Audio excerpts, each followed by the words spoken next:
So a few days ago, I had the privilege of interviewing a lovely gentleman called Wesley from Africa Nature's Organic Foods, and we were chatting about Baobab in the new Umoyo podcast. Check it out if you haven't already. Anyway, as we were chatting about Baobab, he asked me, Kim, have you ever made Baobab yogurt? And I'm like, no, I haven't even heard of that. What's that? And he told me how to make it.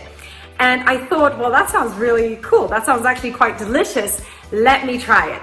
So today I'm gonna try to make Baobab yogurt with you guys for the first time. So I have actually no clue how this is gonna turn out, but fingers crossed it's all gonna go well.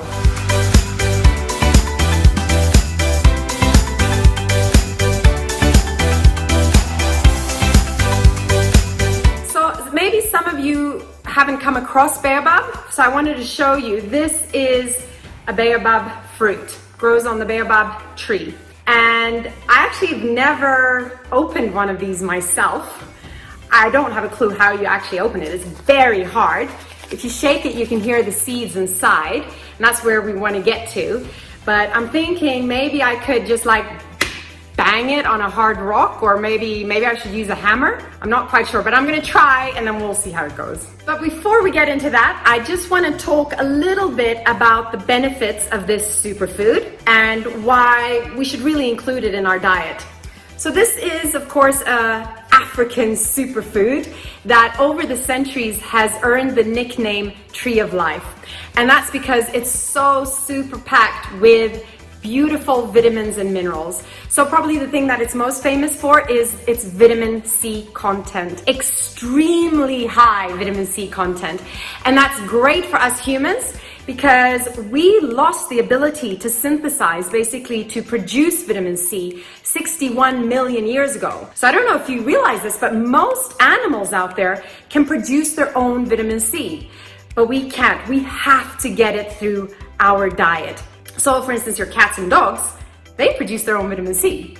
And I think that's quite a cool fact. But anyway, vitamin C, why do we need vitamin C? I'm sure you know it's so vitally important for the immune system. Your immune system just doesn't work properly unless you have enough vitamin C. And when you are sick, so let's say you have a cold or flu, your demand for vitamin C goes up. So then it's even more important that you make sure to get good quality vitamin C.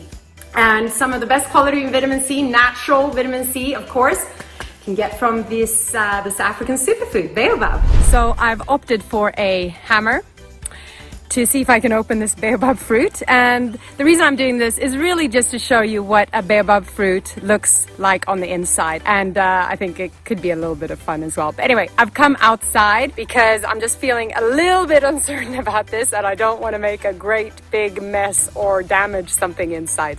So here we go. So I got my Baobab and my hammer. Let's see. Woo! Yes, here we go. One more. Ah.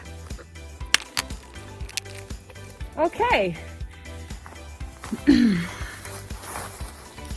So here we have the Baobab fruit. So I managed, probably not the best, but I did manage to open it up. And as you can see, you have this white fruit inside and you can eat this. Let me try. Very sour. Anyway, inside the white fruit, you have the seed. So to make the Baobab fruit powder, what they do is that they remove this white fruit kind of powdery thing off from the seed. And that's what we're going to use today to make the Baobab yogurt.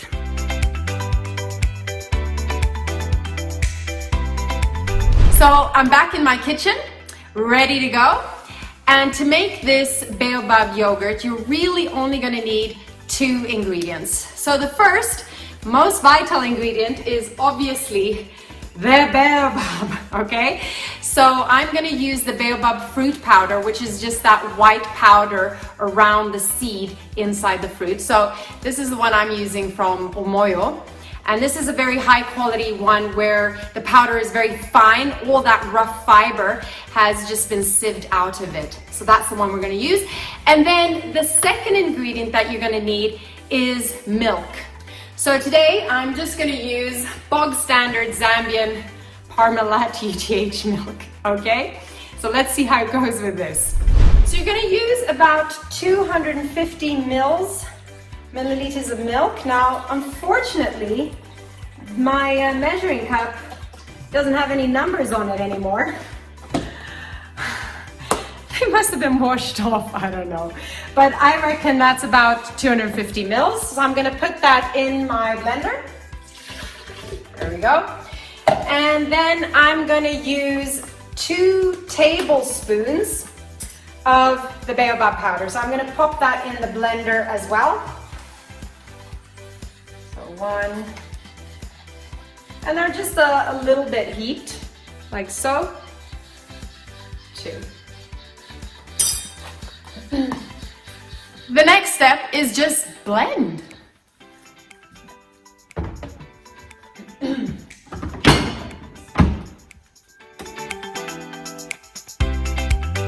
Okay, so I've just finished blending it, and let's see how it turned out. Smells interesting. It's a beautiful creamy white mixture. I don't know if you can see it there. Okay, let's try it. I'm quite excited. So the consistency, it's quite, it's a lot thicker than the milk itself. So obviously blending that powder in has made it thicker. Oh my goodness. Oh my goodness, that is incredible. I think it tastes like buttermilk actually. And I guess a little bit like yogurt, but for me it's a little bit more like buttermilk. But it's really good, I must say. And I'm sure if you put this in the fridge, it'll go a bit thicker as it chills and get more of consistency like yogurt. But one thing I will say is I don't think my kids would eat this because it is unsweetened, obviously. So what I'm going to do, I'm just going to pop some xylitol in there. Got some here.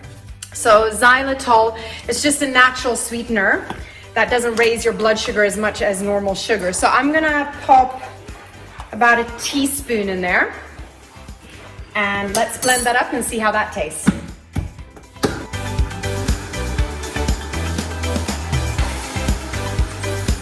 Okay, so I've just put the xylitol in. Let's see how that tastes. Now that's delicious. Now I could get my kids to eat that. In fact, I'm gonna try it on them tomorrow, see what they think. But that is absolutely delicious. Wow, I am so surprised how good this turned out. Unbelievable. Now, I do understand that many of you may not want to take dairy. In fact, myself, I'm trying to really limit the amount of dairy that I use and that I eat. My downfall, I'll admit to you, is cheesecake. And I know you can make vegan cheesecakes, I just need to do it. But that's my downfall. Anyway, so I thought today, we've done it with normal milk. Let's see if it works with a milk alternative. And the one I have at home at the moment is just soya milk. So I'm gonna try it with soya milk and see how it goes. Let's do it.